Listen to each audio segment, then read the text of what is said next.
దేవుని కుమారులారా, దేవుని కుమార్తెలారా, యేసుక్రీస్తు నామములో మీ అందరికీ వందనాలు. దేవునికి స్తోత్రాలు. అయ్యగారు చెప్పారు కదా ఇప్పటి వరకు, యేసుక్రీస్తుని ఏమని నమ్మాలి? దేవుడని నమ్మాలి. దేవుడని నమ్మొద్దా? యేసుక్రీస్తు కూడా దేవుడు కదా, యేసుక్రీస్తు కూడా దేవుడు కదా అంటే యేసుక్రీస్తు కూడా దేవుడే. బైబిల్ ఏం చెప్తుందంటే నువ్వు కూడా దేవుడివే. ఏ దేవుడు నువ్వు? తండ్రి అయిన దేవుడు కాదు, కుమారుడైన దేవుడు. మనం ఎవరము? తన్ని అందరూ అంగీకరించెదరు అనగా తన నామముందు విశ్వాసం ఉంచు వారికి దేవుని పిల్లల ఒకటికు ఆయన అధికారం అనుగ్రహించాను. దేవుని పిల్లలు, దేవుని కుమారులు. అలాగే యేసుక్రీస్తును అందు విశ్వాసం ద్వారా మీరందరూ కూడా దేవుని కుమారులై ఉన్నారు. దేవుని కుమారులు ఈజుకొల్టు కుమారుడైన దేవుని కుమారుడు ఈజుకొల్టు కుమారుడైన దేవుడు. ఇది కాదు అనేవాళ్ళు ఎవరు కూడా లేదు. ఇది దేవుని కుమారుడు ఈజుకొల్టు కుమారుడైన దేవుడు అనేవాళ్ళు, దేవుడు కాదు అనేవాళ్ళు ఎవరు కూడా లేరు. కాబట్టి ఇప్పుడు మనం ఇంకా దేవుని యొక్క చిత్తాన్ని, దేవుని సంకల్పాన్ని, మన ఏళ్ళ దేవుని కొన్న సంకల్పాన్ని, దేవుని ఉద్దేశాన్ని, మరి మనము క్రీస్తుల కలిగి ఉండవలసినటువంటి విశ్వాసము, నిరీక్షణ, దాని గురించినటువంటి సంగతుల్ని మనం ఇంకా కొద్దిగా లోతుగా మనం తెలుసుకుంటానికి మనం ప్రయత్నం చేద్దాం. ఇక్కడ అసలు యేసుక్రీస్తు ఉద్దేశం ఏంటంటే, ఈ లోకానికి వచ్చిన యేసుక్రీస్తు ఉద్దేశం ఏంటంటే, దేవుని దగ్గర నుంచి ఈ లోకానికి వచ్చిన యేసుక్రీస్తు నన్ను, నా మాటల్ని, నా ఉద్దేశాన్ని తెలుసుకోవాలి వీళ్ళు అనేసి యేసుక్రీస్తు యొక్క తపన. ఈ లోకంలో జీవించిన కాలంలో ఆయన్ని తెలుసుకోవాలి. ఆయన ఎవరో తెలుసుకోవాలి. ఎవరు తెలుసుకోవాలి? ఆయన ఎవరో? యేసుక్రీస్తు ఎవరు తెలుసుకోవాలి? దేవుడు తెలుసుకోవాలా? ప్రజలు తెలుసుకోవాలి. ఇది కావాలి. దేవుడికి తెలుసు, ఎందుకు ప్రజలు తెలుసుకోవాలి. దేవుని యేసుక్రీస్తు ఉద్దేశం ఏంటంటే అదనమాట. అందుకనే యేసుక్రీస్తు వారు తండ్రికి ప్రార్థన చేస్తా, మీరు రిఫరెన్స్లు రాసుకుంటూ ఉండండి, నేను చదువుతూ ఉంటా. యేసుక్రీస్తు వారు తండ్రికి ప్రార్థన చేస్తూ యోహాను సువార్త 17వ అధ్యాయంలో 6వ వచనం కానించి మనం అక్కడ చూసుకుంటే అక్కడ ఏమంటున్నాడు యేసుక్రీస్తు వారు? లోకంలో నుండి నీవు నాకు అనుగ్రహించిన మనుషులకు నీ నామమును ప్రత్యక్ష పరిచితిని, వారు నీ వారై ఉండిరి, నీవు వారిని నాకు అనుగ్రహించితివి, వారు నీ వాక్యమును గైకొని ఉన్నారు, నీవు నాకు అనుగ్రహించిన మాటలను నేను వారికి ఇచ్చి ఉన్నాను. నీవు నాకు అనుగ్రహించిన మాటలను ఎవరికి ఇచ్చాడు? తండ్రితో ప్రార్థన చేస్తారు. తండ్రి, నీవు నాకు అనుగ్రహించిన మాటలనే వాళ్ళకి ఇచ్చి ఉన్నాను. వారు ఆ మాటలను అంగీకరించి నేను నీ యొద్ద నుండి బయలుదేరి వచ్చితేనే నిజముగా మనం కొన్ని సంగతులు ఎవరన్నా చెప్తుంటే నిజంగానా అంటాం. నిజమా? కాసు. కొంతమంది కాసా అంటారు. మా బాబు అంటే, లేకపోతే మాకు పలానా వరుస అంటే కాసా అండి అంటాడు. కాసే మరి. అందుకనే ఇక్కడ ఏమంటున్నాడు?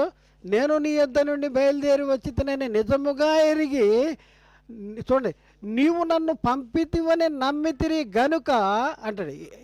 చూడండి, అంటే యేసుక్రీస్తుని, ఈ లోకానికి వచ్చిన యేసుక్రీస్తుని ప్రజలు గుర్తించాలి అనేసి యేసుక్రీస్తు యొక్క తపన. యేసుక్రీస్తు తపన ఏంటంటే వీళ్ళు గుర్తించాలి, వీళ్ళు తెలుసుకోవాలి. అందుకనే ఇక్కడ ఏమంటాడు? నీవు నాకు అనుగ్రహించిన మాటలను వాళ్ళకి ఇచ్చాను, వారు ఆ మాటలను అంగీకరించారు. నేను నీ యొద్ద నుండి బయలుదేరి వచ్చితేనే నిజముగా ఎరిగారు, నువ్వు నన్ను పంపితువని నమ్మితిరి. నీవు నాకు అనుగ్రహించినవన్నీ కూడా నీ వల్లనే కలిగినవని వారిప్పుడు ఎరిగి ఉన్నారు. నీవు నాకు ఇచ్చినవన్నీ కూడా నీ వల్లే కలిగినని వీళ్ళు నమ్మారు అనేసి యేసుక్రీస్తు. అంటే యేసుక్రీస్తుని ఎవరు గుర్తించాలి అనేసి క్రీస్తు తపన. ఎందుకంటే యేసుక్రీస్తు ఎవరో గుర్తించకపోతే లోకంలో ఉన్న వాళ్ళకి రక్షణ అనేది ఉండదు. యేసుక్రీస్తు ఎవరో తెలియదు. యేసుక్రీస్తు ఎరుగుటియే నిత్య జీవము బైబిల్ చెప్తుంది. అద్వితీయ యోహాను సువార్త 17:3 వచనంలో అక్కడ ఏముంది? అద్వితీయ సత్యదేవుడు అయినా నీవు పంపిన యేసుక్రీస్తును ఎరుగుటియే నిత్య జీవం అంట. చూడండి, ఇప్పుడున్న ప్రజలకి నిత్య జీవము ఈక్వల్ టు ఆపోజిట్ చెప్పండి. నిత్య జీవము, నిత్య మరణము, నిత్య శిక్ష, నిత్య నాశనము. ఎవరిని ఎరిగితే నిత్య జీవము, ఎవరిని ఎరగకపోతే నిత్య శిక్ష, నాశనము. ఎవరిని ఎరగకపోతే, అందుకనే యేసుక్రీస్తుకి ఎందుకు వచ్చాడు ఆయన?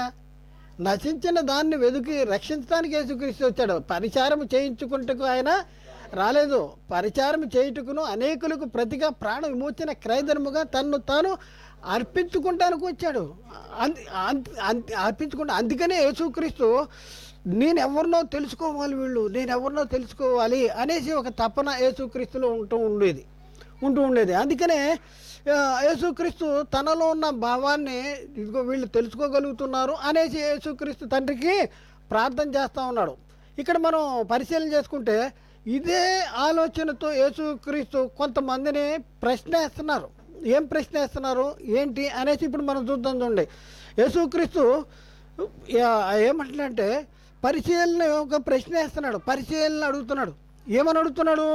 పరిశీలన అడుగుతున్నాడు. మత్తయి సువార్తలో 22వ అధ్యాయము, మత్తయి సువార్త 22వ అధ్యాయము 41-42 వచనాలు మనం చూసుకుందాం. 41-42 వచనాలు. ఒకప్పుడు పరిసయ్యులు కూడి ఉండగా యేసు వారిని చూచి, పరిసయ్యులు కూడి ఉన్నారంట, యేసు వారిని చూచి ఒక ప్రశ్న అడుగుతున్నాడండి. క్రీస్తును గురించి మీకేమి తోచుచున్నది? క్రీస్తును గురించి మీకేమి తోచుచున్నది? ఆయన ఎవరి కుమారుడని అడిగాను. ఆయన ఎవరు కుమారుడని అడిగాడు. యేసుక్రీస్తు ఏమంటున్నాడు? ఆయన్ని నేనెవరినో వీళ్ళు తెలుసుకోవాలి డెఫినెట్గా. అంటే నిజంగా తెలుసుకోవాలి వీళ్ళు. నేనెవరినో నిజంగా తెలుసుకుంటే అద్వితీయ సత్యదేవుడు అయిన నీవు పంపిన యేసుక్రీస్తుని ఎరగటమే నిత్యజీవం కనుక వీళ్ళందరూ నిత్యజీవానికి వారసులు కావాలి. నిత్య జీవాన్ని అనుగ్రహిస్తాను అనేదే దేవుడు తాను చేసిన వాగ్దానము. ఈ జీవం ఎవరిలో ఉందంట? ఆయన కుమారుడైన యేసుక్రీస్తులో ఉంది. ఆ కుమారుడైన యేసుక్రీస్తు వచ్చేసి నన్ను మీరు తెలుసుకోవాలి అనేసి, అంటే ఆయన ఎవరు అనేది తెలుసుకోవాలి, ఎందుకు వచ్చాడు అనేది తెలుసుకోవాలి, ఎవరు కుమారుడు అనేది తెలుసుకోవాలి, ఎప్పుడు వాడు అనేది తెలుసుకోవాలి, ఇక్కడికి రాకమునుపు ఎక్కడ ఉన్నాడు అనేది తెలుసుకోవాలి, వచ్చి ఏం చేశాడు అనేది తెలుసుకోవాలి. ఇవన్నీ తెలుసుకోవాలి అనేసి ఇవన్నీ తెలుసుకోవాలి మనం. అది తెలుసుకుంటేనే యేసుక్రీస్తునే తండ్రిని గుర్తిస్తేనే మనకి నిత్యజీవము. అందుకనే మనం పరిశీలన చేసుకుంటే వాళ్ళే ఉన్నారు, దావీదు కుమారుడు అని అన్నారు. దావీదు కుమారుడు, దావీదే ఆయనను ప్రభు అని అంటున్నాడు. ఆయన దావీదు కుమారుడు ఎలా అవుతాడు? చూడండి, యేసుక్రీస్తు ఎవరు కుమారుడు అంటే దావీదు కుమారుడు అని అంటున్నారు. అలాగే మనం పరిశీలన చేసుకుంటే యేసుక్రీస్తు మరొక ప్రశ్న వేసాడు. ఒక ఆయనకి ఇంకో ప్రశ్న వేశాడు. చూద్దాం, ఆ మాట కూడా చూద్దాం. చూడండి, మత్తయి సువార్త 16వ అధ్యాయంలో 13-19 వచనాలు మనం అక్కడ చదువుకుంటే, 16వ అధ్యాయము 13-19 వచనాలు మనం చదువుకుంటే, యేసుక్రీస్తు ఫిలిప్పీ అయిన కైసరే ప్రాంతమునకు వచ్చినప్పుడు మనిషి కుమారుడు ఎవడని చూడండి. ఏంటి ఆయన తప్పనేంటి? ఒకసారి ఆలోచించండి. మనిషి కుమారుడు ఎవడని జనులు చెప్పుకుంటున్నారు. నన్ను ఎవరన్నా నమ్ముతున్నారు వాళ్ళు? ఆయన ఉద్దేశం ఏంటి? దేవుని దగ్గర నుంచి వచ్చాను, దేవుడు పంపకం వచ్చాను, దేవుని మాటలు చెప్తున్నాను, దేవుని క్రియలు చెప్తున్నాను, దేవుడిని బయలుపరుస్తున్నాను, నేను చెప్పిన మాటలను వాళ్ళు వింటే వాళ్ళకి నిత్యజీవము అనేసి ఆయన ఉద్దేశం ఉండి ఆయన బోధ చేస్తూ ఉంటే, దేవుని ప్రత్యక్షపరుస్తూ ఉంటే, దేవుని క్రియలు తెలియపరుస్తూ ఉంటూ యేసుక్రీస్తు అడుగుతూ ఉన్నాడు. చూడండి, చెక్ చేసుకుంటారా మీరు ఎప్పుడైనా?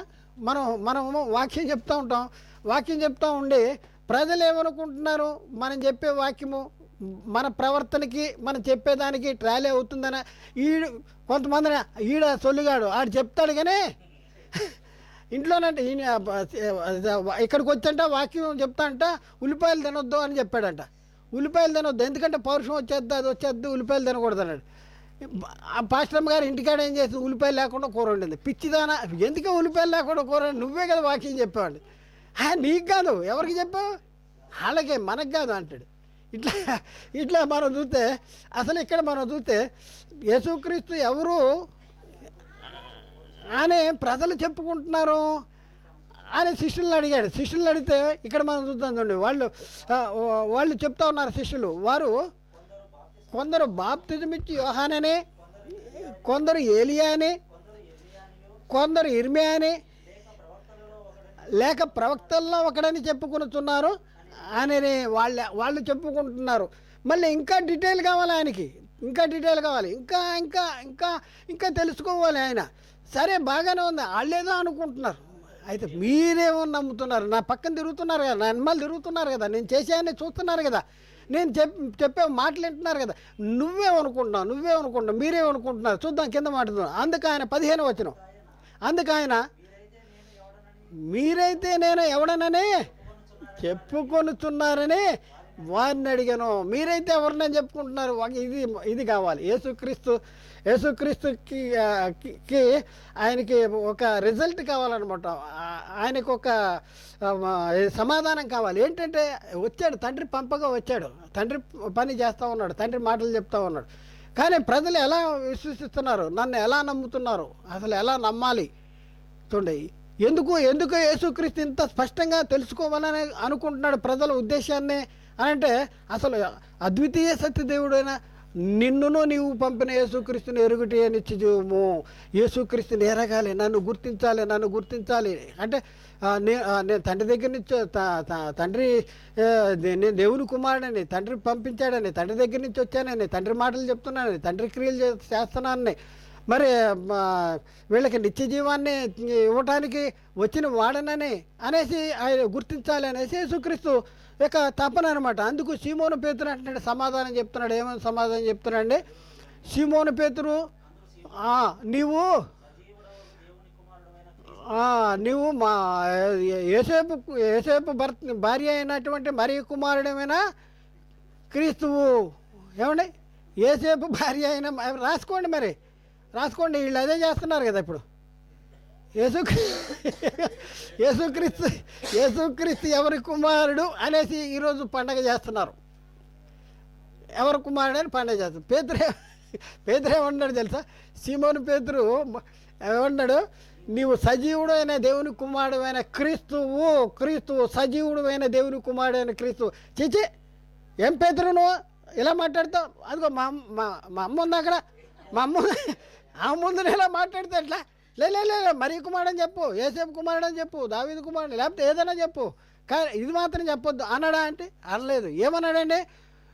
మరియు ఇక్కడ ఏమంటే, అందుకు సీమోను బర్యోనా నీవు ధన్యుడువు. అబ్బబ్బబ్బబ్బా, నీవు ధన్యుడు అండి. ఎవరండి? యేసుక్రీస్తు నీవు ధన్యుడువు అని చెప్పబడినటువంటి వ్యక్తి. ఒక చూడండి, ఎందుకు నీవు ధన్యుడు అన్నాడంటే, ఇక్కడ అంటున్నాడు, పరలోకమందున్న నా తండ్రి నీకు బయలుపరిస్తేనే కానీ ఈ సంగతి నీకు నరులు బయలుపరచలేదు. నా తండ్రి ఈ సంగతులు నీకు బయలుపరిస్తేనే కానీ నరులు నీకు బయలుపరచలేదు. నరులకి తెలవదు ఈ సంగతి నరులకు తెలియదు. ఎందుకు బయలుపరచలేదు? తెలవదు, వాళ్ళకి తెలవదు. అది తెలుసుకోవాలనేసి ఆయన తపన. అందుకనే నీవు ధన్యుడువు సీమోను బర్యోనా, నీవు ధన్యుడువు, పరలోకమందున్న నా తండ్రి నీకు బయలుపరిస్తేనే కానీ ఈ సంగతి నరులు నీకు బయలుపరచలేదు అని చెప్పి యేసుక్రీస్తు ఒక అద్భుతమైన సంగతి అక్కడ చెప్పాడండి. ఏం చెప్తున్నాడు చూడండి. మరియు నీవు పేతురువు, ఈ బండ మీద నా సంఘమును కట్టుదును, పాతాళలోక ద్వారములు దాని ఎదుట నిలువనేరవు. చూడండి, మరియు పేతురువు ఈ బండ మీద నీ సంఘాన్ని. ఏ బండ మీద? పేతురు అనే బండ మీద సంఘాన్ని కాదు. పేతురు ఏదైతే ఒప్పుకున్నాడో యేసుక్రీస్తుని గురించి, ఆ బండ మీద నా సంఘాన్ని కడతాను అని అంటాడు. అంటే యేసుక్రీస్తు దేవుని కుమారుడు అనే బండ మీద కడతాను నా సంఘాన్ని అని అంటున్నాడు. అంటే ఇప్పుడున్న పరిస్థితుల్లో సంఘములో చేర్చబడిన వారు యేసుక్రీస్తుని ఎవరి కుమారుడిని నమ్ముకుని బాప్తిజం తీసుకుని సంఘములో చేర్చబడాలి. యేసుక్రీస్తు తండ్రిని నమ్ముకుని బాప్తిజం తీసుకోవాలా? యేసుక్రీస్తు మరీ కుమారుడైన నమ్ముకుని బాప్తిజం తీసుకోవాలా? లేకపోతే యేసుక్రీస్తే తండ్రిని నమ్ముకుని బాప్తిజం తీసుకోవాలా? చూడండి, కన్ఫ్యూజ్ చేసేసాడు సాతానుగాడు. ఏదైతే నమ్ముకుని బాప్తిజం తీసుకోవాలో, యేసుని ఎవరైనా నమ్ముకుని బాప్తిజం తీసుకోవాలో, ఆ యేసును గురించి నీకు తెలవకూడదు. ఎంత కన్ఫ్యూజ్ చేసేసాడు చూడండి. అందుకని మన వాళ్ళు యేసు అయ్యా ఎవరు చెప్పాడు? యేసు అన్న యేసుక్రీస్తు మృతుల్లోని తిరిగి లేచిన తర్వాత మరి వచ్చి ముట్టుకోబోతుంటే, మరియా నన్ను ముట్టుకోబాక, ఎందుకంటే నేను ఇంకా తండ్రి దగ్గరికి ఎక్కిపోలేదు. మరి ఏం చేయమంటావయ్యా? ఏం చేయమంటావు? ఇನ್ನು చెప్తానా, నీవు నా సహోదరుల దగ్గరికి వెళ్ళు. నా తండ్రి మీ తండ్రి, నా దేవుడు మీ దేవుడు, ఆయన వాని వద్దకు ఎక్కిపోతున్నాను అని చెప్పు. ఎక్కడికి ఎక్కిపోతున్నాడు? నా తండ్రే మీ తండ్రి, నా దేవుడే మీ దేవుడు, ఆయన దగ్గరికి ఎక్కిపోతున్నా. ఈ మాట ఎవరికి చెప్పాలి? నా సహోదరులకి చెప్పు, నా కొడుకులకి చెప్పు అన్నాడా? నా బిడ్డలకి చెప్పు అన్నాడా? ఎట్లా మార్చేశాడండి సాతానుగాడు మన బుర్రనే. బైబిల్ చదువు, నువ్వు చర్చికి వెళ్ళు, చందాలయ్యి, భజన చేయి, కానీ ఏ చివరిది వెళ్ళకూడదు. ఇదండి ఏదైతే ఇంపార్టెంటో, ఏది నమ్మి నువ్వు బాప్తిజం తీసుకోవాలో అదే, దానిలోనే తప్పైతే చూడండి, మొదటి స్టెప్ రాంగ్ వేసాం అనుకోండి, a+b² = a² + b² + 2ab, a² - b² అన్నాం అనుకోండి, లెక్క మొత్తం 10 పేజీలు చేసావు, నీకు మార్కులు ఎన్ని వస్తాయి? 0 అండి. ఇప్పుడు మీరందరూ 0 అవ్వాలంటున్నాడు సాతానుగాడు. ఆయన్నే తెలుసుకోకూడదు మీరు కదా. అది చాలా గమ్మత్తుంది కదా, గమ్మత్తుంది. అందుకనే యేసుక్రీస్తును కూడా పుట్టుగుడ్డు వాన్ని కూడా అడిగాడు. ఏమని అడిగాడు చూద్దండి. ఏమని అడిగాడు? ఇప్పుడు 9వ అధ్యాయము యోహాను సువార్తలో 35వ వచనం కానించి 37వ వచనము వరకు మనం చదువుకుంటే, 35, పరిసయ్యులు వానిని వెలివేసిరని యేసు విని వానిని కనుగొని నీవు దేవుని కుమారుని యందు విశ్వాసం ఉంచుతున్నావా అని అడిగాను. అందుకు వాడు, ప్రభువా, నేను ఆయన యందు విశ్వాసం ఉంచుటకు ఆయన ఎవడని అడగగా, ఆయన ఎవడు? ఆయన యందు విశ్వాసం ఉంచాలంటే యేసుక్రీస్తు చెప్తా ఉన్నాడండి. యేసుక్రీస్తు ఏమంటున్నాడు? యేసు, నీవు ఆయనను చూచుతున్నావు, నీతో మాట్లాడుతున్నవాడు ఆయనే, ఆయన్ని చూస్తున్నావు, నీతో మాట్లాడేవాడు ఆయనే. యేసుక్రీస్తు ఉద్దేశం ఏంటంటే, వచ్చాడు, తండ్రి పని చేస్తూ ఉన్నాడు. తెలుసుకోగలుగుతున్నారా లేదా?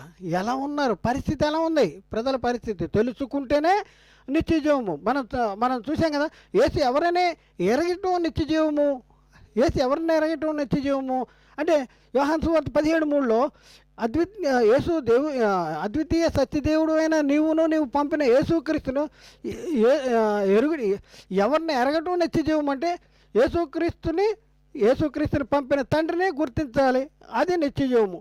అయితే ఇక్కడ మనం పరిశీలన చేస్తే 1 యోహాను 4:15లో మనం చూస్తే, యేసు దేవుని కుమారుడని ఎవడు ఒప్పుకున్నో వానిలో దేవుడు నిలిచి ఉంటాడు. మనలో దేవుడు ఉండాలా? మనం దేవుల్లో ఉండాలా? మనలో దేవుడు ఉండాలా? మనలో దేవుడిలో ఉండాలా? ఉండాలంటే యేసు ఎవరైనా ఒప్పుకోవాలి. యేసుని ఎవరైనా ఒప్పుకోవాలి. యేసు దేవుని కుమారుడని ఎవడు ఒప్పుకున్నో వానిలో దేవుడు నిలిచి ఉంటాడు, వాడు దేవుని యందు ఉంటాడు.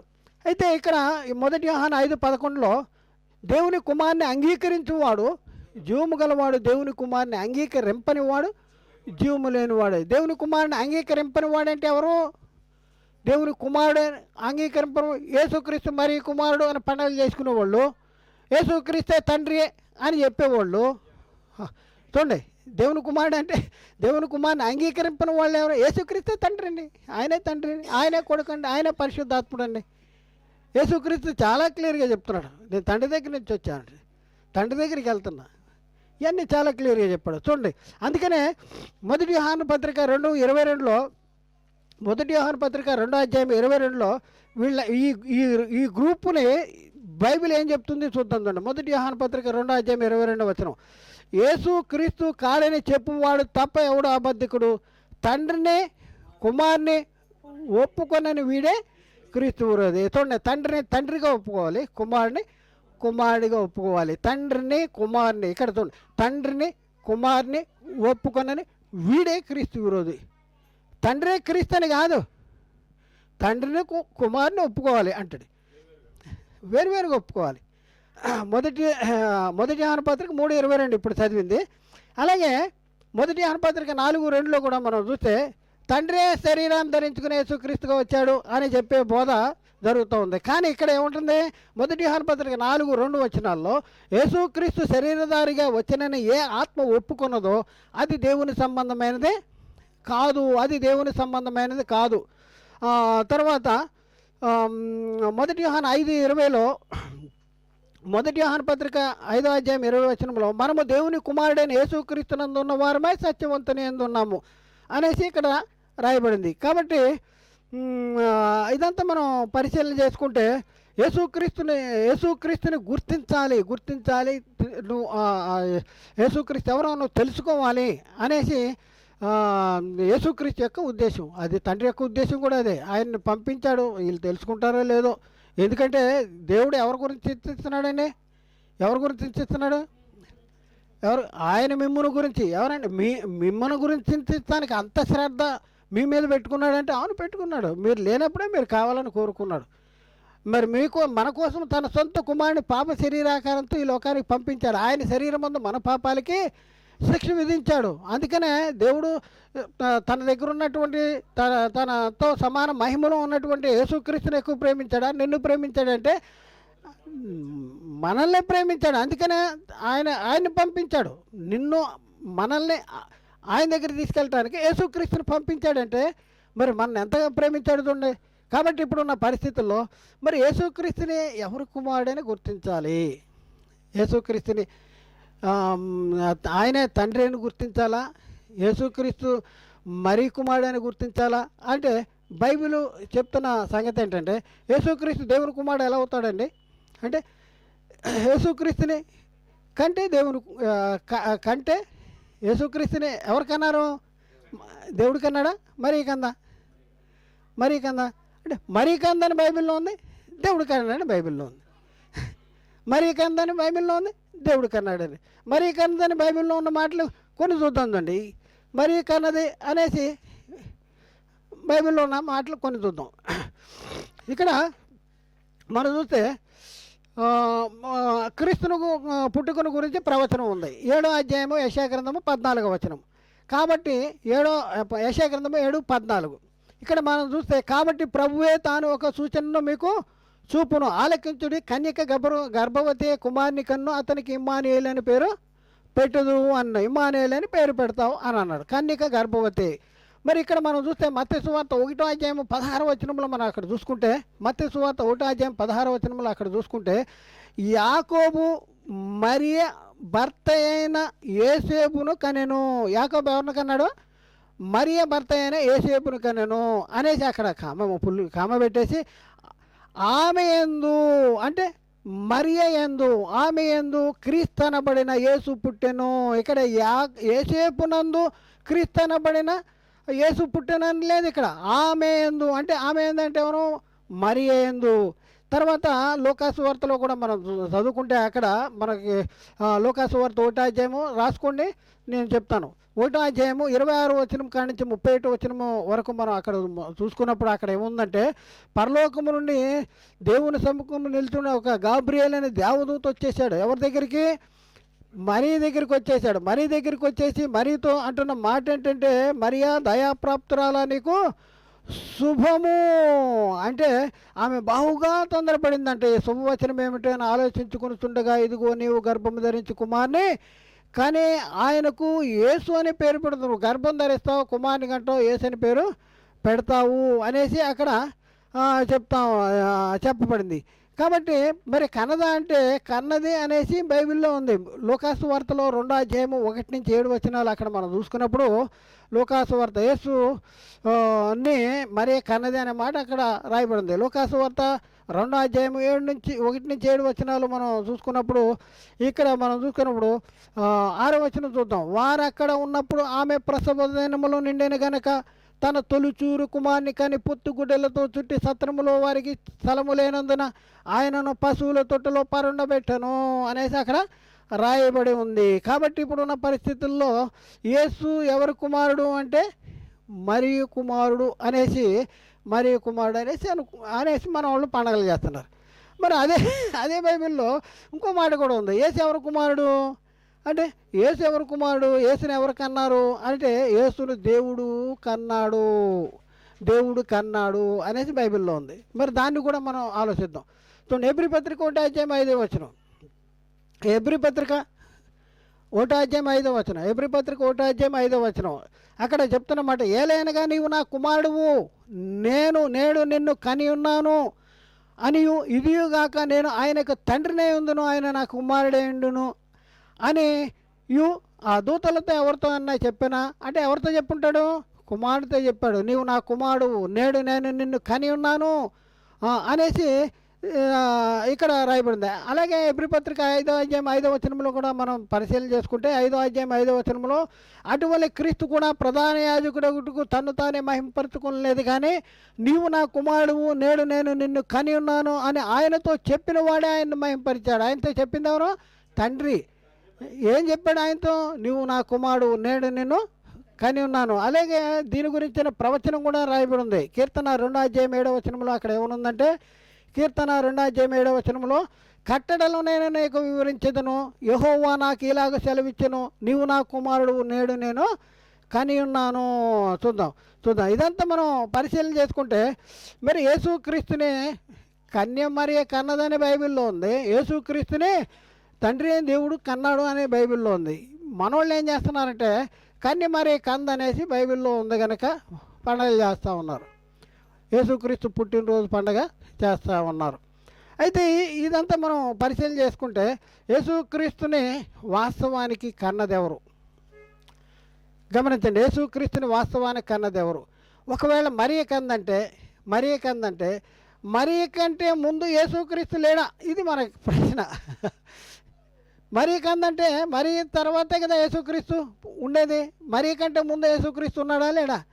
మరి యేసుక్రీస్తు ఎప్పుడు వాడు? యేసుక్రీస్తు ఎప్పుడు వాడంటే ఆయన జగత్తుకి పునాది వేయబడక మునిపే ఉన్నాడు. ఎక్కడ ఉన్నాడంటే తండ్రి దగ్గర ఉన్నాడు.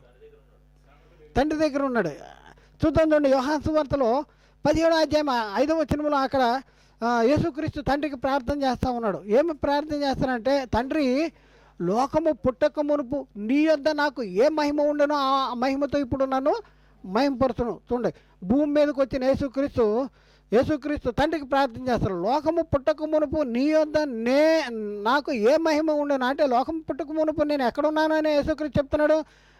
నీ యొద్ద ఉన్నాను అంటే పరలోకంలో ఉన్నా, నీ యొద్ద ఉన్నాను, నీ యొద్ద ఉన్న మహిమతో నన్ను మహిమపరుచు అంటే యేసుక్రీస్తు ఎప్పుడు వాడంటే లోకము పుట్టక మునిపే ఉన్నవాడు. అందుకనే యోహాను సువార్తలో 1వ అధ్యాయం 1వ వచనంలో ఏముంది? ఆది యందు వాక్యం ఉండెను, వాక్యము దేవుని యొద్ద ఉండెను, వాక్యము దేవుడే ఉండెను. అంటే దేవుని దగ్గర ఉన్న వాక్యము కూడా ఏమై ఉండెను? దేవుడే ఉండెను. ఈ దేవుడు ఎవరు? ఈ దేవుడు ఆది యందు వాక్యం ఉండెను, వాక్యము దేవుని యొద్ద ఉండెను. ఈ దేవుని యొద్ద వాక్యం ఉందంటే వాక్యము కూడా దేవుడు. మరి ఇద్దరు దేవుళ్ళు అంటే ఇద్దరు కూడా దేవుళ్ళే. ఇద్దరు దేవుళ్ళు ఎలా అంటే యోహాను సువార్త 1:14లో ఆ వాక్యము, ఈ దేవుడైన వాక్యము శరీరాన్ని ధరించుకొచ్చాడంట. వచ్చిన ఆయన ఏం చెప్తున్నాడు? నా తండ్రి అని అంటున్నాడు. నా తండ్రి అక్కడ ఉన్నాడు, తండ్రి పంపించాడు. నువ్వెవరు అంటే నేను కుమారుని, దేవుని కుమారుని అని చెప్పాడు. కాబట్టి ఈ దేవుడు ఎవరు? వాక్యమైన దేవుడు ఎవరంటే కుమారుడైన దేవుడు. అంటే యేసుక్రీస్తు మరి ఎప్పుడు వాడంటే ఆది యందు ఉన్నవాడు, జగత్తుకి పునాది వేయబడక మునిపే ఉన్నాడు.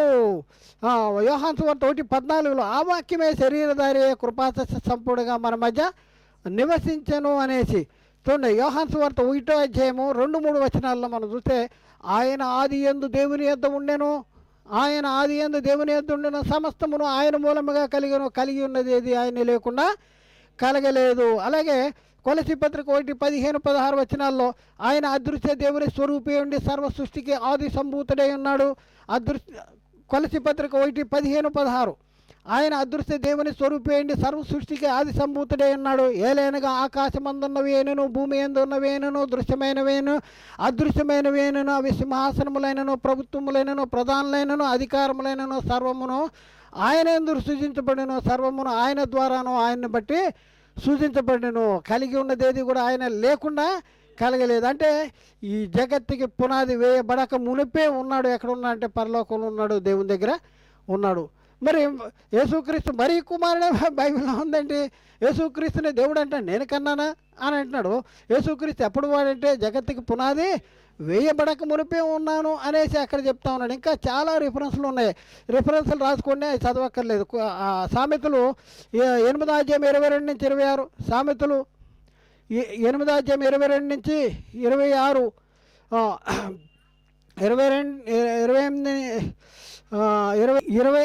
22 నుంచి 28 వరకు 30 వరకు కూడా రాసుకోండి. 30 వరకు చదువు. పూర్వకాలమందు సృష్టి ఆరంభమున తన కార్యములలో ప్రథమమైన దానిగా యెహోవా నన్ను కలుగజేసెను అనేసి ఆ అనాది కాలము మొదలుకొని మొదటి నుండి భూమి ఉత్పత్తి అయిన కాలము పూర్వము నేను నియమించబడి తిని. 24 వచ్చిన ప్రవాహ జలములు లేనప్పుడు నీళ్లతో నిండిన ఊటలు లేనప్పుడు నేను పుట్టి తిని అనేసి అక్కడ రాయబడి ఉంది. అలాగే ఇదంతా మనం పరిశీలన చేస్తే యేసు మనల్ని దేవుడు క్రీస్తులో ఎప్పుడు ఏర్పాటు చేసుకున్నాడంటే జగత్తుకి పునాది వేయబడక మునిపే దేవుడు క్రీస్తులో మనల్ని ఏర్పాటు చేసుకున్నాడు. ఎఫ్సీ పత్రిక 1వ అధ్యాయం 6వ వచనంలో మనము తన ఎదుట, ఎఫ్సీ పత్రిక 1వ అధ్యాయం 6వ వచనం చాలు, మనము తన ఎదుట పరిశుద్ధులము నిర్దోషులమనే ఉండవలనని జగత్తు పునాది వేయబడక మునిపే ప్రేమ చేత ఆయన క్రీస్తులో మనల్ని ఏర్పాటు చేసుకున్నాడు. అంటే జగత్తు పునాది వేయబడక మునుపు క్రీస్తు ఉన్నాడంటే ఉన్నాడు. యేసుక్రీస్తు ఎప్పుడు నియమించబడ్డాడు అంటే 1 పేతురు 1వ అధ్యాయం 20వ వచనంలో మనం చూసుకుంటే, 1 పేతురు 1:20లో మనం చూసుకుంటే ఆయన జగత్తు పునాది వేయబడక మునిపే నియమింపబడేను అంటాడు. జగత్తుకి పునాది వేయబడక మునిపే నియమింపబడ్డాడు అనేసి అక్కడ రాయబడింది. అలాగే దేవుడు యేసుక్రీస్తుని ఎప్పుడు ప్రేమించాడంట? జగత్తుకి పునాది వేయబడక మునిపే దేవుడు యేసుక్రీస్తుని ప్రేమించాడు. ఎందుకంటే దేవుడు తన పనిని చేయటానికి యేసుక్రీస్తు యాక్సెప్టెడ్, ఆయన పని చేస్తానికి ఆయన పూనుకుంటానికి ఒప్పుకున్నాడు. అందుకనే దేవుడు ప్రేమించాడంట. యోహాను సువార్త 1:24లో 17:24లో యోహాను సువార్త 17:24లో యేసుక్రీస్తు తండ్రికి ప్రార్థన చేస్తా అంటాడు, తండ్రి నేను ఎక్కడ ఉందును అక్కడ నీవు నాకు అనుగ్రహించిన వారును నాతో కూడా ఉండవల్లని, నీవు నాకు అనుగ్రహించిన నా మహిమను వారు చూడవల్లని కోరుతున్నాను. జగత్తుకి పునాది వేయబడక మునిపే నీవు నన్ను ప్రేమించితివి. నువ్వు నన్ను ఎప్పుడు ప్రేమించావు తండ్రి అంటే జగత్తుకి పునాది వేయబడక మునిపే నన్ను ప్రేమించావు. ఎంత చక్కగా చెప్తున్నాడు అంటే యేసుక్రీస్తు ఎప్పుడు వాడు అంటే యేసుక్రీస్తు జగత్తుకి పునాది వేయబడక మునిపే ఉన్నవాడు. మరి ఇప్పుడు మరియ ముందా యేసుక్రీస్తు ముందా? యేసుక్రీస్తు ముందు, జగత్తు పునాది వేయబడక మునుపు. మరి జగత్తు పునాది వేయబడక మునుపున్న క్రీస్తుని మరి ఎలా కంది? ఏమో తెలుసుకోవాలి. అసలు ఒకే వ్యక్తి ఇద్దరిని ఎలా కంటారా? ఒకే వ్యక్తి ఇద్దరు. ఇక్కడ ఏదో తిరకాసు ఉంది మనకి అర్థం కావట్లా. దేవుడు కన్నాడు అంటున్నాడు, నేను కన్నాను అంటున్నాడు. మరి అంటుంది నేను కన్నాను అంటుంది మరియా. మరి మరియ కుమారుడా దేవుని కుమారుడా, మరియ కుమారుడా దేవుని కుమారుడా, లేకపోతే ఇద్దరికీ కుమారుడు అయితే అలా అవుతాడు. ఈ మూడు ఇప్పాలి. ఇద్దరికీ కుమారుడు అయితే ఎలా కుమారుడు అవుతాడు? ఇది మనం తెలుసుకోవాలి. అవును, ఇక్కడ మనం చూసుకుంటే మరి అంటుంది నేను మరియ కన్నది దేవుడు కన్నాడు. మరి కన్నది ఎవరిని? దేవుడు కన్నది ఎవరిని? ఇది మనం తెలుసుకోవాలి. ఇప్పుడు ఇది తెలుసుకోవాలంటే మనిషి అందరు పురుషుల కలయిక. బైబిల్ ఏం చెప్తుంది? మనిషిని గురించి చెప్పుకుంటూ అపోస్తలుడైన పౌలు చెప్తా ఉన్నాడు, మా బాహ్య పురుషుడు కృషించుతున్నాను, ఆంతర్య పురుషుడు దినదినము నూతన పరచబడుతున్నాడు. 2 కొరింథీ పత్రిక 4:15 అనుకుంటా. చూడండి, మా బాహ్య పురుషుడు కృషించుతున్నాను, ఆంతర్య పురుషుడు దినదినము నూతన పరచబడుతున్నాడు. చదవండి అన్నమాట. 4:16 వచనం. మా బాహ్య పురుషుడు కృషించుతున్నాను, ఆంతర్య పురుషుడు అంటే ఇక్కడ మనం తెలుసుకోవాల్సింది ఏంటంటే మనిషి అందరు పురుషుల కలయిక, ఇద్దరు పురుషుల కల. బాహ్య పురుషుడు అంటే శరీరము, ఆంతర్య పురుషుడు అంటే ఆత్మ. ఇప్పుడు నేను అంటే ఎవరు? శరీరమా ఆత్మ? ఇది మనకు అర్థం కావాలి. గొక్కనే నేను సరిపోయాను అనుకోండి, పెట్టేస్తే ఆయన వచ్చే పాపం మనకి లేడండి, మన క్లాసులు రోజు చెప్పేవాడండి, మనకి లేడండి అండి. లేకపోవడం ఏంటి, డబ్బాలో ఉన్నాడు కదా అంటాడు. ఏమన్నా ఆడు ఉన్నవాడు రంగారావా, వెళ్ళిపోయినవాడు రంగారావా? వెళ్ళిపోయినవాడు రంగా. ఇది అద్దిల్లు, కొన్ని రోజులు ఇందులో ఉంటున్నాం, మళ్ళీ ఖాళీ చేసేయాలి. ఒక్క తను అంటుంది ఇది. ఇప్పటికే అంటుంది నేను తినలేను, నేను నడవలేను, నేను చూడలేను ఇది అంటుంది. ఒకప్పటికి పో నాకు మేపించా, బాగానే మేపించా, కానీ ఇంకా అవసరం లేదు, నువ్వు వెళ్ళిపో అంటుంది. వెళ్ళిపో అంటే వెళ్ళిపోవాలి, ఖాళీ చేసి వెళ్ళిపోవాలి. అంటే వెళ్ళిపోయేవాడు ఎవడు? ఆత్మ, అదే నేను అనేవాడు. ఇప్పుడు ఇప్పుడు చూడండి, మ ఇప్పుడు మనిషి ఇద్దరు పురుషుల కలయిక. ఇద్దరు పురుషుల్లో మరి దేవుడు ఎవరిని కన్నాడు, మరి ఎవరిని కంది, ఇది మనకు కావాలి. మరి నుండి విడిపోయి కనటం అంటే అర్థం ఏంటి? ఇక్కడ మనకు అర్థం. కనటం అంటే టు సపరేట్, అంటే విడిపోవటం, స్వతంత్రంగా జీవించటానికి విడిపోవటం. అంటే దేవుని నుండి విడిపోయింది ఎవరు? ఆత్మ. మరి నుండి విడిపోయింది ఎవరు? శరీరం. ఎలా జరిగింది అంటే ఏమంటుంది, అయ్యో నేను పురుషుని ఎరగని దాన్నే అంటుంది. పురుషుని అనేది దేవుడు చెప్పిన ఏ మాట కూడా నిరర్ధకము కానేరదు. అవన్నీ కూడా వాటి సమయాల్లో అవన్నీ జరిగిపోతాయి అంది. మరి ఎలా జరుగుద్ది అంటే, పరిశుద్ధాత్మ నీ మీదకు వచ్చును, సర్వోన్నతిని శక్తి నిన్ను కమ్ముకును కనుక పుట్టబోవు శిశువు పరిశుద్ధుడైన దేవుని కుమారుడు అనబడతాడు అంటారు. అంటే పరిశుద్ధాత్మ కమ్ముకున్నప్పుడు, సర్వోన్నత శక్తి పరిశుద్ధాత్మ మీదకి వచ్చి సర్వోన్నత శక్తి కమ్ముకున్నప్పుడు జరిగింది ఏంటంటే, కాలము సంపూర్ణమైనప్పుడు దేవుడు తన కుమారుని పంపించాడు. యేసుక్రీస్తుని దేవుడు పంపించాడు. ఇక్కడ పంపించాడు. ఎక్కడ, ఎలా జరిగింది? పరిశుద్ధాత్మ కమ్ముకుని సర్వోన్నత శక్తి మీదకి వచ్చినప్పుడు పరలోకం నుండి పరిశుద్ధాత్ముడు మరీ గర్భంలోనికి వచ్చాడు. స్త్రీ పురుషుల కలయిక వలన కలిగింది కాదు మరీ గర్భం. ఎలా కలిగింది అంటే, పరలోకంలో ఉన్న దేవుని కుమారుడే, నా వాక్యమైన కుమారుడే శరీరాన్ని ధరించుకుంటానికి మరీ గర్భంలోనికి వచ్చాడు. మరి నేను అనే ఆత్మ ఎవరిలోనికి వచ్చింది? క్రీస్తు అనే ఆత్మ మరీ గర్భంలో. మరీ గర్భంలో ఏం తెచ్చుకుంది? శరీరాన్ని తెచ్చుకుంది. మరి నుండి విడిపోయిందా ఏదైనా? మరి నుండి విడిపోయింది. ఏం విడిపోయింది? శరీరం విడిపోయింది. మరి దేవుని నుండి విడిపోయిందేంటి? ఆత్మ. అందుకనే నేను అంటే ఎవరు అంటే ఆత్మ. కనుక యేసుక్రీస్తు ఎప్పటివాడు? జగత్తుకి పునాది వేయబడక మునిపే ఉన్నాడు. జగత్తు పునాది వేయబడక మునిపే. అందుకనే మనం చూసుకుంటే నిజమేనా ఇది అంటే, అవును నిజమే, ఇది నిజమే. అందుకనే యేసుక్రీస్తుని ఈ లోకానికి పంపించాడా? పంపిస్తే మరీ గర్భంలోనికి వచ్చి శరీరాన్ని ధరించుకొచ్చాడా అంటే, అవును ధరించుకొచ్చాడు. చూద్దాం, పంపించాడు అనే మాట చూద్దాం. చూడండి, పంపించారు. ఎవరు పంపించారు అంటే, యేసుక్రీస్తు ఇక్కడికి రాకమునుపు ఆది యందు మనం చూసుకున్న అంటే, యేసుక్రీస్తు రాకమునుపు పరలోకంలో ఎంతమంది ఉన్నారు చెప్పండి? పరలోకంలో ఎంతమంది ఉన్నారు? ఒకళ్ళ, ఇద్దరా, ముగ్గురా? మనం ఏమన్నా తండ్రి అయిన దేవుడు, కుమారుడైన దేవుడు యేసుక్రీస్తు, పరిశుద్ధాత్ముడైన దేవుడు. తండ్రి అయిన దేవుడు, వీళ్ళిద్దరికి కూడా తండ్రి. అయితే ఇప్పుడు ఈ ముగ్గురు పరలోకంలో ఉన్నారా? పరలోకంలో ముగ్గురు ఉంటే ఒక ఆయన్ని పంపించారా అంటే, బైబిల్ చెప్తే ఒప్పుకుందాం. చూడండి, యేసుక్రీస్తు చెప్తున్న మాట ఏంటంటే, యెహోవాయు ఆయన ఆత్మయు నన్ను పంపాను అంటాడు. చూద్దాం. చూడండి, యెషయా గ్రంథంలో 48:16. యెషయా గ్రంథము 48వ అధ్యాయము 16వ వచనం. ఆది నుండి నేను రహస్యముగా మాట్లాడువాడను కాను, అది పుట్టిన కాలము మొదలుకొని నేను అక్కడ ఉన్నవాడను. ఇప్పుడు ప్రభువు యెహోవాయు ఆయన ఆత్మయు నన్ను పంపెను. అదే మాటని పరిశుద్ధాత్మను బోధలో చెప్తా ఉన్నాడు. గల్తీ 4:4లో అక్కడ పరిశుద్ధాత్మను బోధ ఇది పౌలు బోధ అనేసి మోసపోతున్నారు. పౌలు బోధ కాదు, ఇది పరిశుద్ధాత్మను బోధ. ఎందుకంటే లేఖనం ఎప్పుడు కూడా మనిషినిచ్చని బట్టి కలగలేదు, కానీ మనుషులు పరిశుద్ధాత్మ ద్వారా ప్రేరేపించబడిన వారే దేవుని మూలంగా పలికినే లేఖనాలు. కాబట్టి పరిశుద్ధాత్మ ద్వారా ప్రకటించబడినటువంటి సత్యములో ఇక్కడేముంది? 4:4. అయితే కాలము సంపూర్ణమైనప్పుడు దేవుడు తన కుమారుని పంపెను, ఆయన స్త్రీ యందు పుట్టి అంటాడు. ఆయన స్త్రీ యందు పుట్టాడు, తన కుమారుని పంపాడు. పంపినప్పుడు ఏం జరిగింది?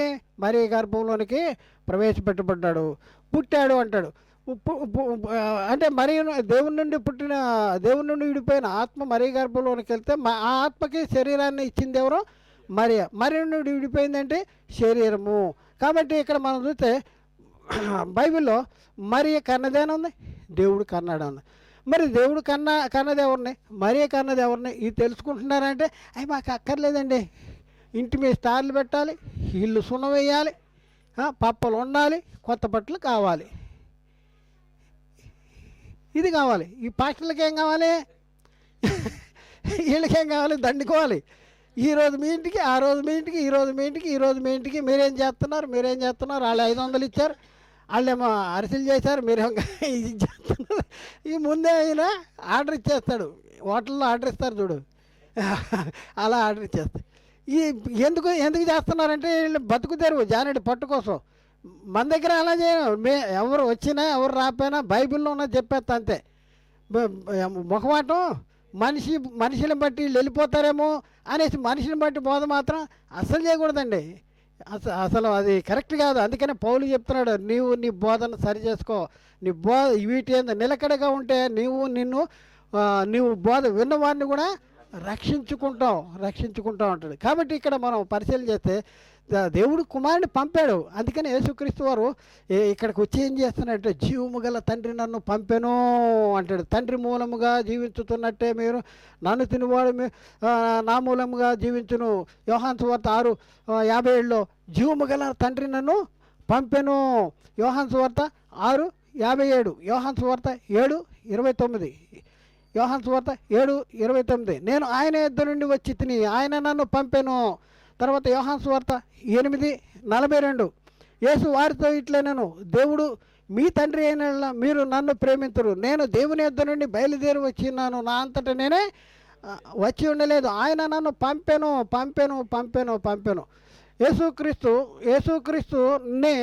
యేసుక్రీస్తు మరి ఈ లోకానికి వచ్చాడా లేకపోతే కన్నదా? యేసుక్రీస్తుని కంటే ఆత్మనే కన్నదంటే యేసుక్రీస్తు అనేది ఎవరు? ఆత్మ. యేసుక్రీస్తు అనే ఆత్మ ఈ లోకానికి వచ్చాడు, దేవుడు పంపగా వచ్చాడు. మరి కన్నది, శరీరాన్ని కన్నది అక్కడ ఆయన ఇక్కడికి వచ్చాడు. తర్వాత 1 యోహాను పత్రిక 4:9 మనము ఆయన ద్వారా జీవించినట్లు దేవుడు తన అద్వితీయ కుమారుని లోకంలోనికి పంపెను. 1 యోహాను 4:10 1 యోహాను పత్రిక 4:10 మనము దేవుని ప్రేమించితమని కాదు, తానే మనల్ని ప్రేమించి మన పాపములకు ప్రాయశ్చిత్తమై ఉండుటకు తన కుమారుని పంపెను. ఇందులో ప్రేమ ఉన్నది. ఇదంతా మనం పరిశీలన చేసుకుంటే మరి యేసుక్రీస్తు ఎవరు కుమారుడు? మరి దేవుడు ఎక్కడని చెప్పాడా నువ్వు నా కుమారుడు అనేది? దేవుడు ఎక్కడని చెప్పాడా ఇదిగో ఈయన నా కుమారుడు, ఈయన మాటేనండి అని ఎక్కడని చెప్పాడా అంటే చెప్పాడా? బైబిల్లో చెప్పాడు. దేవుడు చెప్పిన మాటలు కూడా అస్సలు దేవుడు చెప్పిన మాటలు మేము ఇంటే నరకానికి ఎలా వెళ్తాం కదా? దేవుడు చెప్పిన మాటలు ఇంటే ఎక్కడికి వీళ్ళ గోలు ఎక్కడికి? కడుపుకి దాసిలేని వాళ్ళ గోలు ఎక్కడికి చెప్పండి?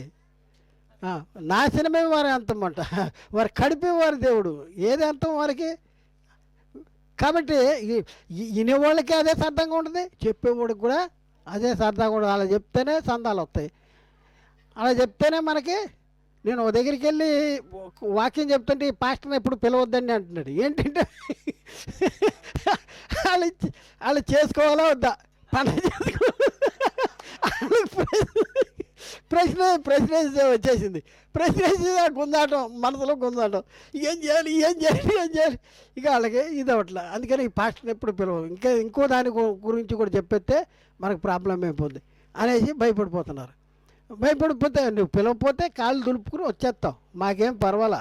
ఎందుకంటే యేసుక్రీస్తు కూడా అదే అన్నాడు, నేను వచ్చి మీకు ప్రకటించకపోతే మీకు పాపము లేకపోను. ఇప్పుడైతే మీ పాపానికి మిషలేదని నేను చెప్పటం మాత్రం మా బాధ్యత, వింటారో వినరో మీ కర్తవ్యం, మీ పని.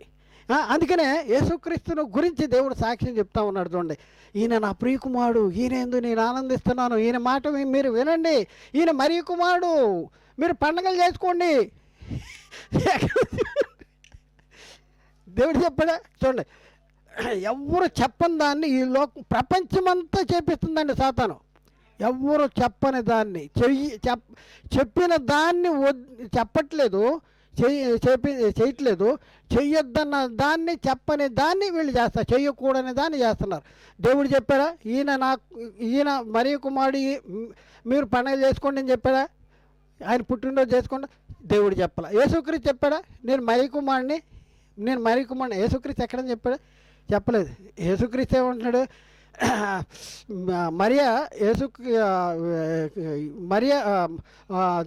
యేసేపు మరియా ఆయన ఎత్తుక్కుంటూ వెళ్తే ఆయన ఎక్కడున్న దేవాలయంలో శాస్త్రులు పరిచయాలు వాళ్ళతో ప్రశ్నలు అడుగుతాం అక్కడ కూర్చున్నాడంట. నేను మీ తండ్రి నిన్ను గురించి చాలా వెతుకుతున్నామయ్యా, నువ్వు ఎక్కడ ఉన్నావంటే యేసుక్రీస్తు అంటాడు నేను మీ తండ్రి అంటే నేను నా తండ్రి పని మీద ఉండాలని మీకు చెప్పండి. ఎలా కొట్టినట్టయింది? వీళ్ళకి ఎలా కొట్టినట్టు ఉంది ఇప్పుడు? ఆ, ఇక్కడ చూస్తే మరి చూడండి, యేసుక్రీస్తు చెప్పలేదు.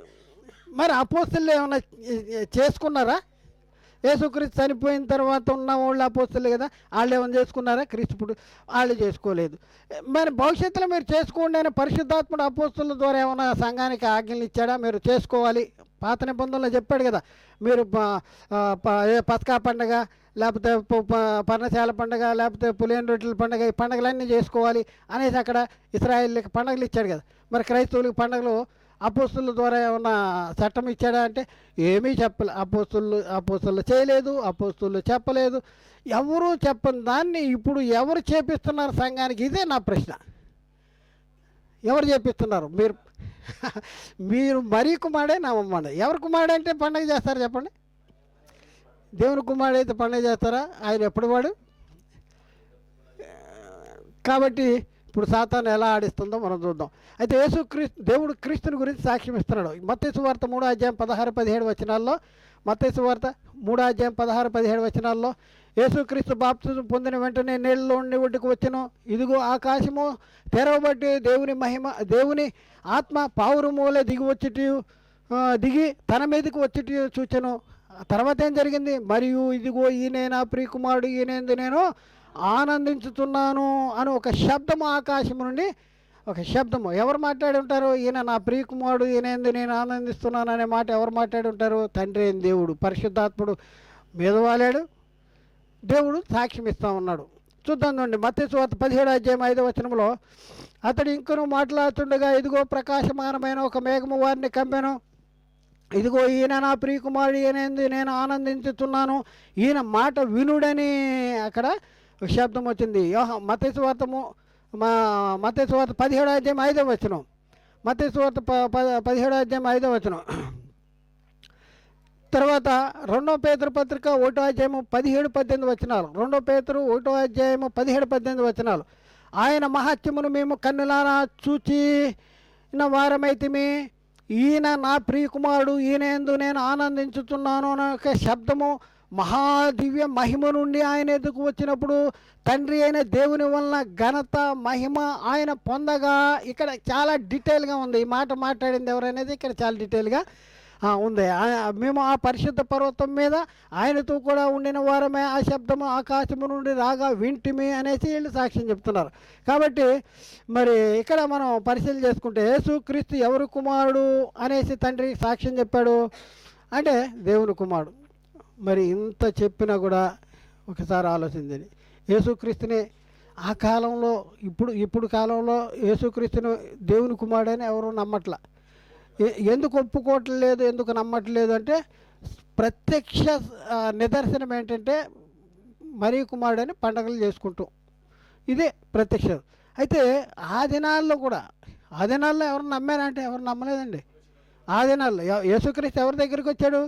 ఆయనతో తన స్వకీయుల యొద్దకు వచ్చాను, స్వకీయులు కూడా ఆయన్ను అంగీకరించలేదు. నిజమైన వెలుగుండెను, అది లోకంలోనికి వచ్చుచు ప్రతి మనిషిని వెలిగించుతున్నది. ఆయన లోకంలో ఉండెను, లోకం ఆయన మూలముగా కలిగను, లోకం ఆయన్ను ఎందు విశ్వాసము తెలియదు, ఆయన్ను తెలుసుకొనలేదు. ఆయన తన స్వకీయుల యొద్దకు వచ్చెను, ఆయన స్వకీయులు మాత్రం ఆయన్ని అంగీకరించలేదు. చివరికి ఏం చేశారు? సిలువ వేసేశారు. చూద్దాం, యోహాను ఇప్పుడు చదివిన వచనము యోహాను సువార్త 1:9-11. మరి ఇక్కడ మనం చూసుకుంటే చాలామంది పరిచయాలు నమ్మారా అంటే పరిచయాలు నమ్మలా. ఏమంటున్నారు? ఆయన దావీదు కుమారుడు అండి అంటున్నారు. ఏమంటున్నారు? దావీదు కుమారుడు అంట. ఇందాక మనం చదివాం కదా, మత్తయి సువార్త 22:41 కాడి నుంచి కింద చదివితే 22:41-46 వరకు. ఒకప్పుడు పరిచయాలు కూడి ఉండగా యేసు వారిని చూసి క్రీస్తుని గురించి మీకేమి తోచుతున్నది, ఆయన ఎవరు కుమారుడని అడిగాను. వారు ఆయన దావీదు కుమారుడని చెప్తున్నారు. మరి వాళ్ళు పరిచయాలు ఏమంటున్నారు? యోహాను సువార్త 9:16 పరిచయాలు యేసుక్రీస్తుని గురించి ఏమంటున్నారు? యోహాను సువార్త 9వ అధ్యాయం 16వ వచనంలో, కాగా పరిసయ్యుల్లో కొందరు ఈ మనుష్యుడు విశ్రాంతి దినమును ఆచరించట్లేదు కనుక దేవుని యొద్ద నుండి వచ్చిన వాడు కాదని, మరికొందరు పాపి అయిన మనుషుడు ఎలాగో సూచక్రియలు చేయుచున్నాడని వారిలో భేదము పుట్టాను. ఈయన దేవుని దగ్గర నుంచి వచ్చినవాడు కాదు, ఎందుకంటే విశ్రాంతి దినాన్ని ఆచరించట్లేదు. మరి ఈయన సుంకరులతోనూ పాపులతోనూ స్నేహము చేస్తున్నాడు, వాళ్ళతో కలిసి ఎందుకు భోజనం చేస్తున్నాడు అనేసి కొంతమంది సందేహపడుతున్నారు. మత్తయి సువార్త 9వ అధ్యాయము 9 నుండి 11వ వచనంలో, మత్తయి సువార్త 9వ అధ్యాయం 9 నుంచి 11, యేసు అక్కడి నుండి వెళ్ళి సుంకరపు మెట్టు వద్ద కూర్చున్న మత్తయి అని ఒక మనిషిని చూచి నన్ను వెంబడించమని అతనితో చెప్పగా అతడు లేచి ఆయన్ను వెంబడించను. ఇంటిలో భోజనమునకు యేసు కూర్చుండి ఉండగా ఇదిగో సుంకరులతోనూ పాపులతోనూ అనేకులు వచ్చి ఆయన శిష్యుల యొద్ద కూడి వచ్చిరి. పరిసయ్యులు అది చూచి, మీ బోధకుడు సుంకరులతోనూ పాపులతోనూ ఎందుకు స్నేహం చేస్తున్నాడు అనేసి అంటున్నారు. ఆ తర్వాత శాస్త్రులు అంటున్నారంట. శాస్త్రులు ఏమంటున్నారు, ఇతడు బయల్జెబూలు పట్టిన వాడే దెయ్యముల అధిపతి చేత దెయ్యములను వెళ్ళగొడుతున్నాడు అన్నారు. దెయ్యముల అధిపతి చేత బయల్జెబూలు పట్టిన వాడే. చూద్దాం మార్కు సువార్త 3వ అధ్యాయం 22వ వచనం. మార్కు 3వ అధ్యాయము 22వ వచనం.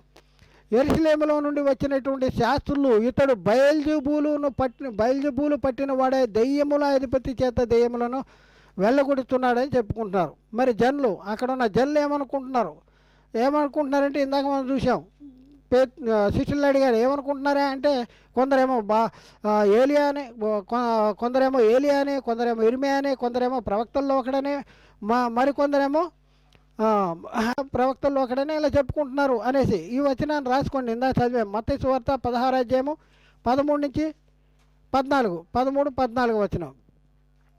ఇంకా కొంతమంది ఏమంటున్నారు, వీడు తిండిపోతండి, మద్యపానీయుడు, సుంకరులతో పాపులతో స్నేహం చేస్తాడు వీడు అనేసి అంటున్నారు. చూడండి ఎందుకు వచ్చాడు, నిజమైన వెలుగుండెను, అది లోకంలోనికి వచ్చుతూ ప్రతి మనిషిని వెలిగించుతుండేను అంటాడు. దేవుడు మనకి నిత్య జీవాన్ని అనుగ్రహిస్తానని వాగ్దానం చేశాడు. ఈ జీవం ఎవరిలో ఉంది? ఆయన కుమారుడైన యేసుక్రీస్తులో ఉంది.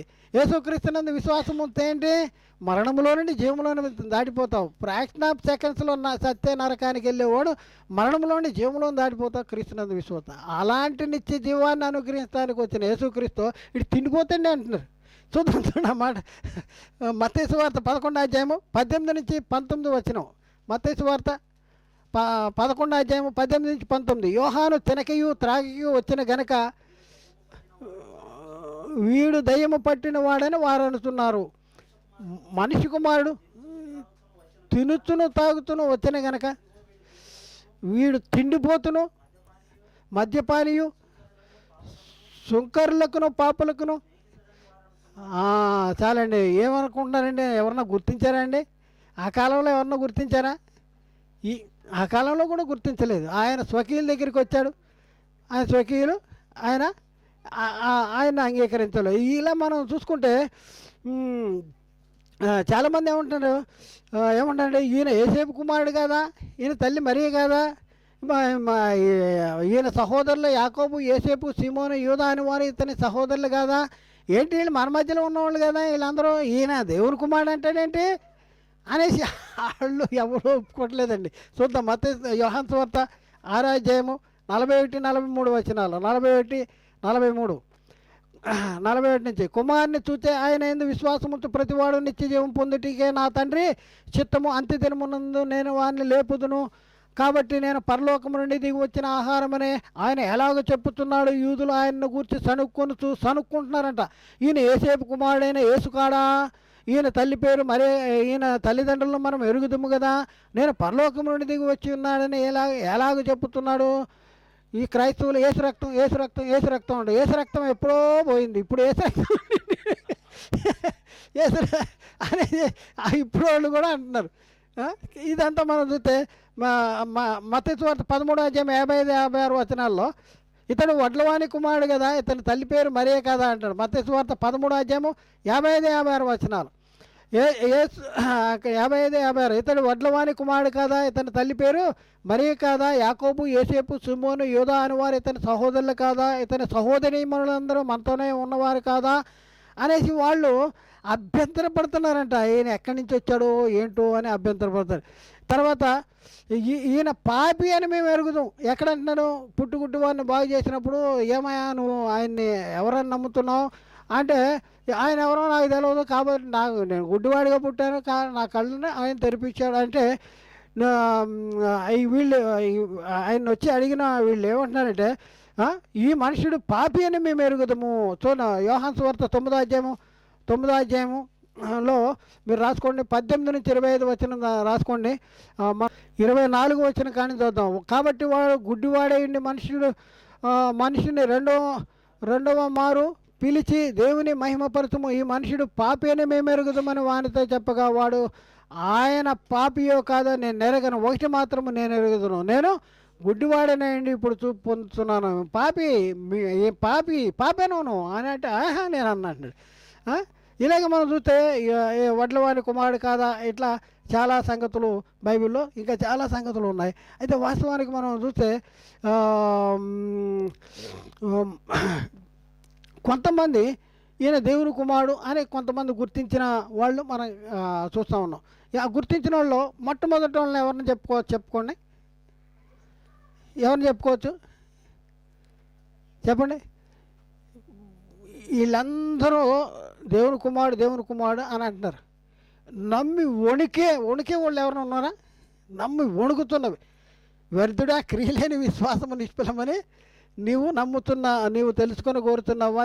నువ్వు నమ్మటం కాదు, దెయ్యాలను నమ్మి వణుకుతున్నాయి అంటాడు. దెయ్యాలు నమ్మి వణుకుతున్నాయి, నువ్వు నమ్ముతావు కాలు మీద కాలు వేసుకుని ఈ చూసుకుని జలసాలు అనుభవిస్తున్నావు. నీ ఉద్యోగాన్ని చూసుకుని, నీ పర్సనాలిటీని చూసుకుని, లేకపోతే నీ అన్నీ చూసుకుని నువ్వు ఏం చేస్తున్నావు?